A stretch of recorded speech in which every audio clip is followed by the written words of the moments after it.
Hello friend, welcome to my YouTube channel techy Khushi. तो friend, आज हम इस वीडियो में देखने वाले हैं centralise exchange and decentralise exchange में क्या डिफरेंस है। हम देखेंगे कि कौन से एक्सचेंज पे ज़्यादा हमको प्रॉफिट होगा। इवन आप बोल सकते हो कि कौन से एक्सचेंज पे आप क्या कर सकते हो, अपने एसेट्स को ज़्यादा टाइम के लिए स्टोर करके रख सकते हो, या फिर आप बोल सकते हो कौन सा एक्सचेंज है जो आपको ज़्यादा सिक्योरिटी प्रोवाइड करेगा। तो ये सारी चीज़ें हम थोड़ा सा डिटेल में देखते हैं।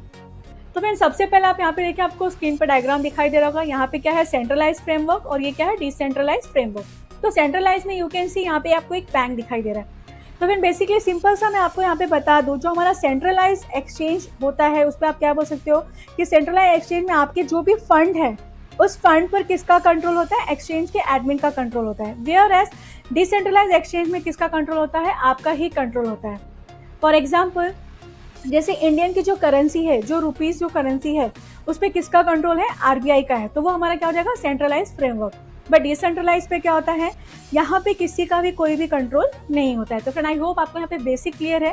अब हम इसका थोड़ा सा इंट्रोडक्शन देख लेते हैं एक एक का। तो फ्रेंड, सबसे पहले हम लोग देखेंगे सेंट्रलाइज एक्सचेंज। तो मैं आपको बताऊँ तो यहाँ पे हम लोग क्रिप्टो करेंसी के ऊपर डिस्कस कर रहे हैं। तो यहाँ पे आप क्या बोल सकते हो कि जो सेंट्रलाइज एक्सचेंज है वो क्या है, क्रिप्टो करेंसी एक्सचेंज है। यहाँ पे आप क्या कर सकते हो, आप बाय एंड सेल कर सकते हो अपने डिजिटल एसेट को। किसको बाय एंड सेल करोगे, अपने डिजिटल एसेट को। एंड जैसा कि मैंने आपको बताया, यहाँ पे थर्ड पार्टी होगी। इट मीन्स जो एक्सचेंज का जो आपका जो यहाँ पे कंट्रोल होगा वो किसके होगा, एक्सचेंज के एडमिन के पास होगा। सो आई होप आपको यहाँ पे centralise crypto currency exchange clear है। कुछ एग्जाम्पल्स देख लेते हैं। ओके, तो यहाँ पे देखिए कुछ एग्जाम्पल, जैसे बिनांस, कॉइनबेस, कुकॉइन, गेट.आईओ, और भी बहुत सारे क्या है, centralise crypto currency exchange platform है। तो फ्रेंड, आई होप आपको यहाँ पे ये चीजें क्लियर है। अब हम नेक्स्ट देख लेते हैं। तो नेक्स्ट देखिए यहाँ पे क्या है, डेक्स। इसको हम लोग क्या बोलेंगे, डिसेंट्रलाइज एक्सचेंज। तो डिसेंट्रलाइज एक्सचेंज में भी यहाँ पे भी क्या होता है, आप यहाँ पे बाय एंड सेल करोगे अपने डिजिटल एसेट को, बट यहाँ पे कोई भी थर्ड पार्टी का रिस्ट्रिक्शंस नहीं होता।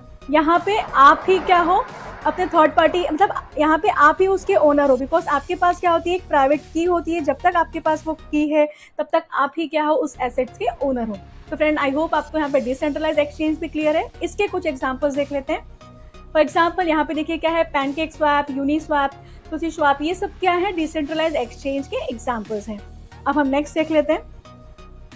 तो नेक्स्ट फ्रेंड देखिए, यहाँ पे क्या है, सिक्योरिटी। डेफिनेटली अगर आप कहीं पे भी अपने पैसे को लगा रहे हैं, कोई भी एसेट बाय कर रहे हैं, तो आप पहले देखोगे वो कितना सिक्योर है। तो यहाँ पे सेंट्रलाइज एक्सचेंज में हम क्या बोल सकते हैं कि यहाँ पे आपके डेटा क्या हो सकते हैं, हैक हो सकते हैं। और ये हैकिंग कैसे हो सकता है, मैं आपको बताना चाहूँगी कि जब सेंट्रलाइज एक्सचेंज के लिए आप जाते हो तो वहाँ पे आपको केवाईसी, आपका पासवर्ड, आपका जो भी है जीमेल, वो सारी चीज़ें लिंक करनी पड़ती है। तो देयर इज अ चांसेस कि एक ही जगह से वो चीज़ें क्या हो सकती है, हैक हो सकती है। वेयर एज अगर हम लोग डिसेंट्रलाइज की बात करें तो यहाँ पे क्या होगा, वेरी डिफिकल्ट टू हैक बोल सकते हो, या फिर ना के बराबर होती है कि वो हैक होगा। बिकॉज यहाँ पे आपने कोई भी अपने डॉक्यूमेंट्स यहाँ पे अपने रखा नहीं है। आपके पास क्या होती है, जैसे की है, वो आपने की क्या कर दिया, अगर मिस कर दी तो अल्टीमेटली आप उसका उस एसेट्स के ओनर नहीं रहोगे। तो इस तरह से centralise exchange and decentralise exchange के सिक्योरिटी भी आई गेस आपको यहाँ पे क्लियर है। अब हम नेक्स्ट देख लेते हैं। तो फिर नेक्स्ट इसके क्या है, फीचर्स हैं। तो फीचर्स में यहाँ पे आपको बता दूं, सेंट्रलाइज एक्सचेंज को यूज करना क्या होता है, बहुत ही ईजी होता है। वेयर एज डिसेंट्रलाइज एक्सचेंज को हम ज़्यादा अच्छे से इट मीन थोड़ा सा यहाँ पे डिफिकल्टीज होती है। फॉर एग्जाम्पल, डिसेंट्रलाइज एक्सचेंज में क्या होगा, यहाँ पे आपको आपके स्लीपेज खुद से सेट करना पड़ता है, गैस फीस को भी देखना पड़ता है। तो इस तरह के डिफिकल्टीज आपको यहाँ पे फेस करना पड़ता है। तो सिंपल से आप क्या बोल सकते हो कि सेंट्रलाइज एक्सचेंज को आप इजी यूज कर सकते हो, वेयर एज डिसेंट्रलाइज को थोड़ा सा टफ होता है। यहाँ पे आप margin trading, use portfolio management tools, ये सारी चीजें आप यहाँ पे देख सकते हो। तो फ्रेंड, आई होप आपको यहाँ पे फीचर्स भी क्लियर है। अब हम नेक्स्ट देख लेते हैं। तो फ्रेंड, नेक्स्ट क्या है, सपोर्ट सेंटर। डेफिनेटली फ्रेंड, अगर आपने अपने पैसे को कहीं पे इन्वेस्टमेंट करके रखा है, अगर आपने अपने एसेट को होल्ड करके रखा है, तो इन केस इन फ्यूचर में कुछ भी टेक्निकल एरर्स आ रहे हैं तो आप चाहेंगे किसी न किसी सपोर्ट सिस्टम से बात करने के लिए। तो यहाँ पे मैं आपको बता दूं, जो सेंट्रलाइज एक्सचेंज है वो क्या करता है, वेरीफाई यूजर्स के लिए ये प्लेटफॉर्म है।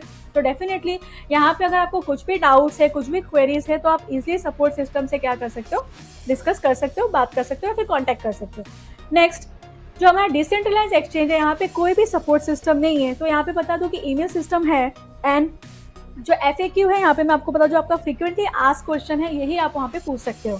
तो यहाँ पे मैं आपको बताना चाहूँगी कि सेंट्रलाइज एक्सचेंज में सपोर्ट सिस्टम अच्छा है, काफ़ी अच्छा है, जबकि डिसेंट्रलाइज एक्सचेंज में नहीं है। अब हम नेक्स्ट देख लेते हैं। नेक्स्ट यहाँ पे देखिए क्या है, प्राइवेसी। डेफिनेटली हमको प्राइवेसी भी देखना पड़ता है। तो सेंट्रलाइज एक्सचेंज क्या होता है, वेरिफिकेशन के लिए होता है। तो वेरिफिकेशन के लिए वो क्या करता है, हमारे पर्सनल इन्फॉर्मेशन को लेता है, फॉर एग्जांपल केवाईसी के लिए, फिर ईमेल वेरिफिकेशन होता है, हमारा password, Google authentication. In short आप बोल सकते हो आपके सारे इन्फॉर्मेशन किसके पास होता है, सेंट्रलाइज एक्सचेंज के पास होता है। थोड़ी सी प्राइवेसी का आपको दिक्कत हो सकती है, सब कुछ वहाँ पे शेयर हो रहा है। नेक्स्ट यहाँ पे देखिए क्या है, डिसेंट्रलाइज एक्सचेंज। यहाँ पे आपको केवाईसी का कोई भी रिक्वायरमेंट नहीं है, तो अल्टीमेटली आपके पर्सनल इन्फॉर्मेशन भी किसी के साथ शेयर नहीं हो रहे। अब हम नेक्स्ट देख लेते हैं।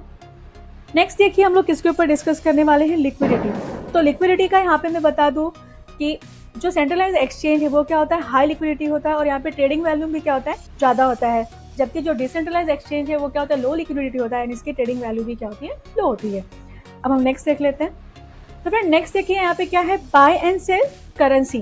तो बाय एंड सेल करेंसी में आपको यहाँ पे बताना चाहूंगी कि पहला देखिए यहाँ पे क्या है, जो सेंट्रलाइज एक्सचेंज है वहाँ पे आप फिएट करेंसी से भी आप क्या कर सकते हो, क्रिप्टो करेंसी को बाय कर सकते हो।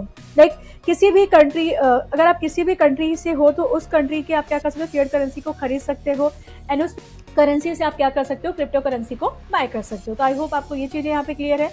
बट यहाँ पे क्या है, जो डेक्स है, जो हमारा डिसेंट्रलाइज एक्सचेंज है, यहाँ पे आप क्या कर सकते हो, only crypto to crypto exchange कर सकते हो। जबकि सेंट्रलाइज एक्सचेंज में ऐसा नहीं है, किसी भी कंट्री के करेंसी से आप क्या कर सकते हो, आफ्टर दैट कन्वर्ट करके आप क्रिप्टो करेंसी बाय कर सकते हो। तो बाय एंड सेल के लिए भी बहुत ही अच्छी चीज़ है। नेक्स्ट यहाँ पे देखिए क्या है, ट्रेडिंग फीस। तो ट्रेडिंग फीस के ऊपर मैं आपको बताना चाहूँगी कि जो सेंट्रलाइज एक्सचेंज है वो क्या कर सकता है, जो सेंट्रलाइज एक्सचेंज है वो क्या करता है, ट्रेडिंग फीस चार्ज करता है। फॉर एग्जांपल अगर आप उसके एक्सचेंज को यूज कर रहे हो और हर एक ट्रेडिंग पे आपको क्या करना पड़ता है, वहाँ पे आपको फीस देना पड़ता है। बट जबकि जो डिसेंट्रलाइज एक्सचेंज है, यहाँ पे देखिए क्या है, चार्ज जीरो और वेरी मिनिमल फीस। मतलब यहाँ पे आप क्या बोल सकते हो, जो डिसेंट्रलाइज एक्सचेंज है ना, वो एक्सचेंज की फीस नहीं लेती, हाँ, बट आपको उसकी gas fees and liquidity provider की फीस देनी पड़ती है। यहाँ पे मैं आपको बता दूँ कि फॉर एग्जाम्पल जैसे जो हमारा इथेरियम है, इथेरियम के चेन पे जो भी टोकन है उस पर हमको ईथ के गैस की फीस देनी पड़ती है, एंड ईथ के गैस की फीस क्या है, ज़्यादा है। तो फ्रेंड आई होप आपको यहाँ पे ट्रेडिंग फीस भी क्लियर है। अब हम नेक्स्ट देख लेते हैं। तो नेक्स्ट फ्रेंड यहाँ पे देखिए क्या है, थोड़ा सा मैंने इसको समराइज या फिर आप बोल सकते हो कंक्लूजन है जो मैंने आपको बताया है।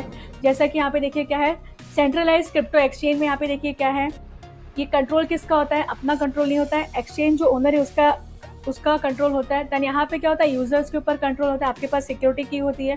देन यहाँ पे क्या है, सेंट्रलाइज में हैकर्स का रिस्क है, जबकि यहाँ पे हैकर्स का रिस्क नहीं है, बिकॉज आपका कोई भी डेटा वहाँ पे नहीं है। देन पॉपुलैरिटी है, हाई पॉपुलर है, लिक्विडिटी इसका हाई है, ट्रेडिंग वैल्यू भी हाई है।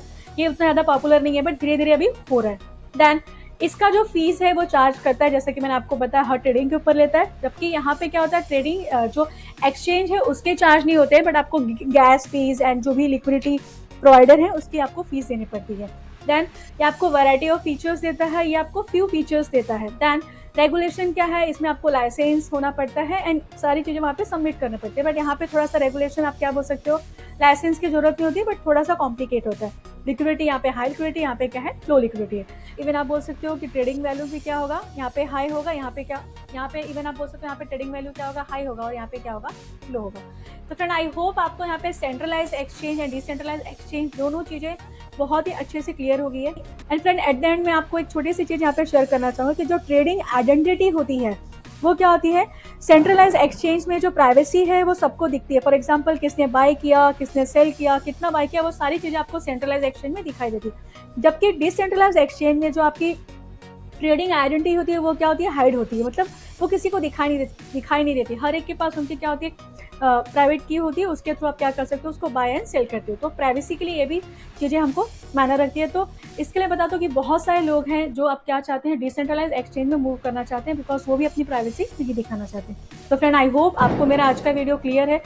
तो फ्रेंड एट द एंड मैं आपसे रिक्वेस्ट करूंगी, अगर आपको मेरा आज का वीडियो अच्छा लगा तो फ्रेंड प्लीज़ आप मेरे इस वीडियो को लाइक एंड मेरे चैनल को सब्सक्राइब जरूर करिए। And friend don't forget to hit the bell icon so that आपको मेरे लेटेस्ट वीडियो का नोटिफिकेशन मिलता रहे। Thank you friend.